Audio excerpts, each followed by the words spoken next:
Salut! Je parle pas fort, il est quand même tard. J'étais dans mon bain, puis évidemment, c'est le moment où c'est mon seul moment tout seul et en paix.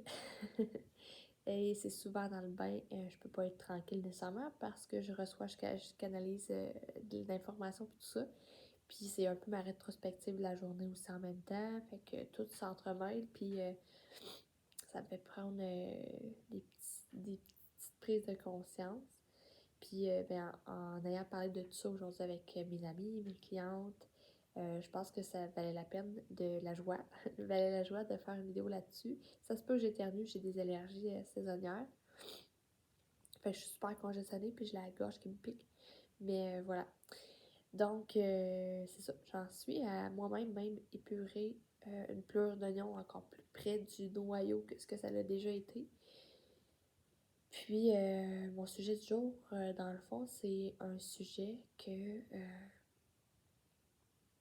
on peut le voir sous plusieurs angles, à différents temps, différents moments, avec différentes situations, parce qu'on peut tout le temps le remettre en contexte constamment. Moi étant sensible, pour pas dire hyper sensible, je vais le dire, kinesthésique, clairaudiente, clairvoyante, je capte beaucoup d'informations, puis ça en vient qu'à un moment donné, pour le commun du mortel, pour arriver à fonctionner, ben, faut que je me coupe de moi-même. Fait que, ben ça l'a été. Puis là, plus j'avance là-dedans, plus je tranche en ma faveur, plus je me respecte, plus je mets mes propres limites, ben plus moi je me coupe de moi-même. Mais voilà. Il faut vraiment le vouloir, le char de la douche, la tête mouillée, en tout cas. Ça, c'est drôle quand même.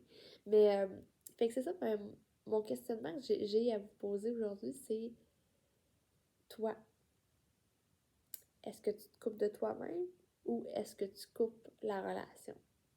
En tant que sensible, en tant qu'hypersensible, en tant que peu importe ce qui est dans ton essence, qui est là, l'aspect relationnel, c'est dans tout. Et c'est la relation qu'on a avec soi, c'est la relation qu'on a avec la nourriture, c'est la relation qu'on a avec notre frère, notre soeur, notre mère, notre père, notre chum, notre blonde, nos enfants, la relation qu'on a avec le sport, la relation qu'on a avec la créativité. C'est tout provient de la création. Tout provient, de la relation, excusez. Puis d'une relation. Fait que, tu sais, dans le fond, quand on est en relation avec soi, qu'on apprend à s'incarner, qu'on apprend à prendre position pour soi, c'est sûr que ça devient plus facile de se choisir. Mais par contre, tu sais, quand on est en pâte, puis qu'on sait pas qu'on l'est, puis qu'on sait pas ce qui provient de nous, ce qui provient des autres, puis c'est ça que je parlais avec ma cliente. Elle dit, ouais, mais j'ai tout le temps mal dans le corps, puis elle dit, ça part, ça revient, ça change de bord. Je suis comme, oui, mais t'es kinesthésique. Fait que clairement, puis là, elle dit, ouais, mais j'ai l'impression de tout le temps me plaindre. Non, non, mais c'est parce que tant et si longtemps que tu vas refouler que t'es ça, sensible à ce point-là, tu vas avoir tout le mal du monde dans ton corps parce que tu portes le sur tes épaules tous les mal-être des gens. Et donc, ce qu'elle me fait comme réponse, c'est ouais, mais des fois, j'ai l'impression que je fabule, tu sais, je suis sensible à ce point-là ou sous moi, tu sais. Puis, mais l'affaire, c'est que dans la matrice, là, on nous a mis des matrices inversées pour nous faire croire que tout ce qu'on ressentait, tout ce qui était là en nous, c'était pas bon. C'était trop. C'était si on dépasse la limite de ce qu'on ressent par rapport à l'autre à côté, on est too much. Puis ça, plus, plus on s'harmonise soi-même, plus on reste aligné à soi-même, plus on s'ancre dans son essence, moins on se coupe de soi-même. Puis là, en tout cas, tout ça fait tellement de sens, puis là, je vous amène ça, il est super tard pour moi, mais j'ai fait ça tellement longtemps, me couper de moi-même, puis même encore là. Puis même aujourd'hui, quand je vis des situations avec des relations euh, où l'autre n'est pas nécessairement d'accord avec ce que je vais dire, je vais me couper de moi-même. Puis me couper de moi-même, c'est ce que ça fait, c'est je tombe dans mon ego, je tombe dans mes blessures, je tombe dans les parties de moi que j'aime pas, je tombe dans la culpabilité, je tombe dans ah ben c'est de ma faute, je tombe dans là, c'est drôle parce que ce discours-là, je pensais pas l'avoir dans ma vidéo, puis ma thérapeute, elle a fait une vidéo similaire, je pense, la semaine passée, cette semaine. Puis je ramène la même chose qu'elle, dans le fond, fait que c'est super drôle. Mais c'était pas ça l'intention, mais ça a l'air que c'est ça qui est là. Fait que dans le fond, ça se peut que tu déranges quand tu t'oses parler, t'oses dire, toi ce qui t'habite, toi ce que tu ressens, toi ce que tu perçois. Ça se peut que l'autre soit pas d'accord. Ça se peut que ça fracasse l'autre aussi. Tu sais, c'est toujours un équilibre de donner et de recevoir aussi. Si on ne sait pas recevoir, on va se retrouver tout le temps dans la position de la personne qui donne, qui donne, qui donne.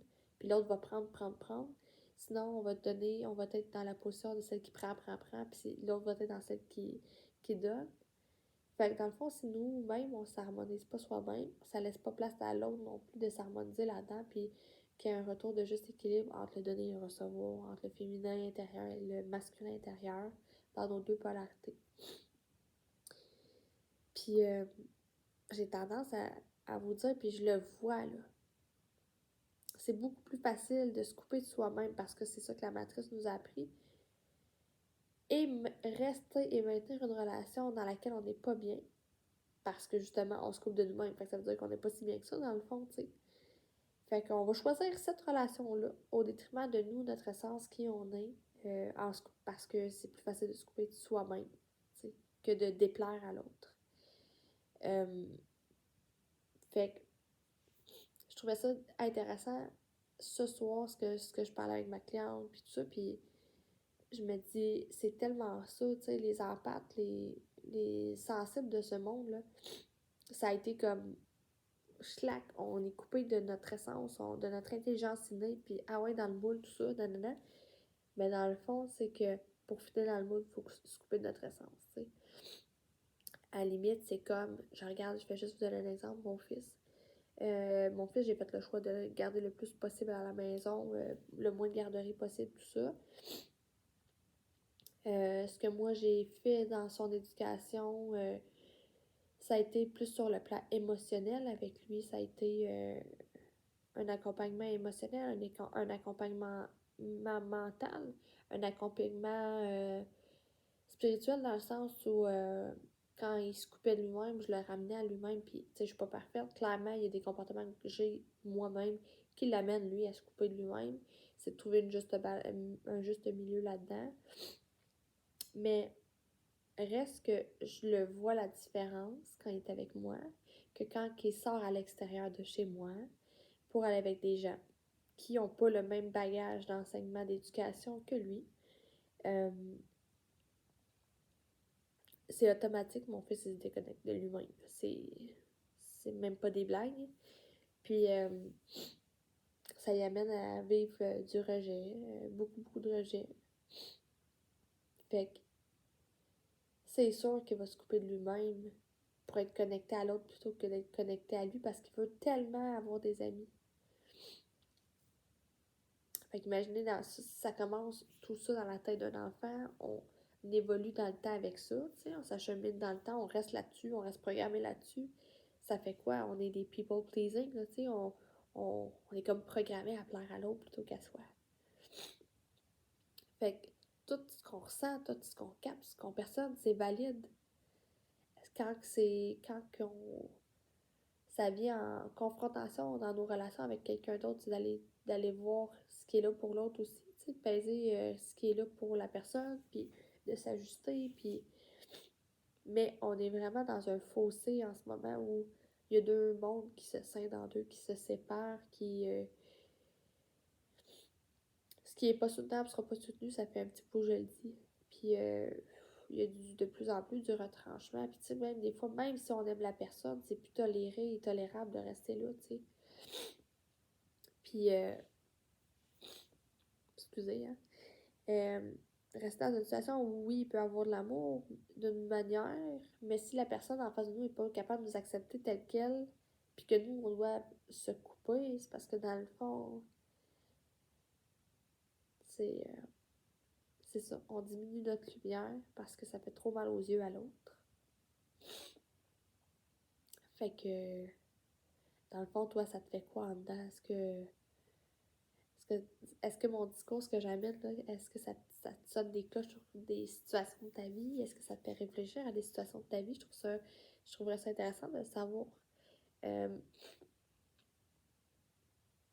Puis, ce que je peux rajouter aussi, c'est que, tu sais, quand j'ai pris conscience que je faisais tout pour plaire aux autres, puis dans le fond, ça me plaisait pas plus dans le fond, mais puis que j'ai commencé à faire comme, tu sais, quand on fait un tourbillon dans une piscine, là, puis qu'à un moment donné, on arrête le courant, on arrête de tourner pour que le tourbillon s'arrête, on se fait ramasser, mais il faut rester en équilibre.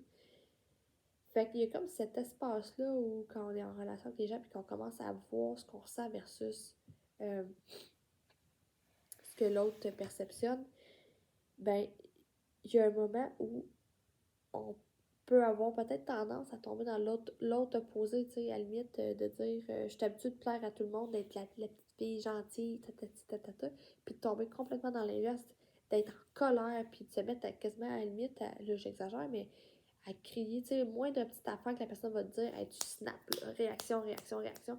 C'est comme, c'est ça. C'est d'avoir trop endossé l'autre, trop toléré l'autre, euh, trop pas assez avoir mis de limite. Fait que,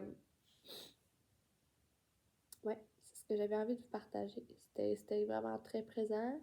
Aujourd'hui, ce soir, il y a plein de choses. Je suis dans ma cuisine, elle sent une petite boule.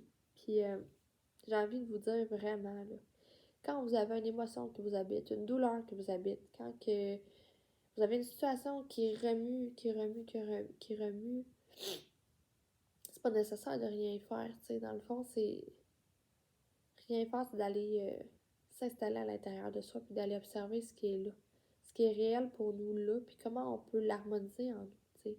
Comment on peut se plaire à soi pour que ça plaise à l'autre si tel est le cas, puis si tel est le cas, et si c'est pas le cas, ben jusqu'à quand qu'on tolère la relation qui nous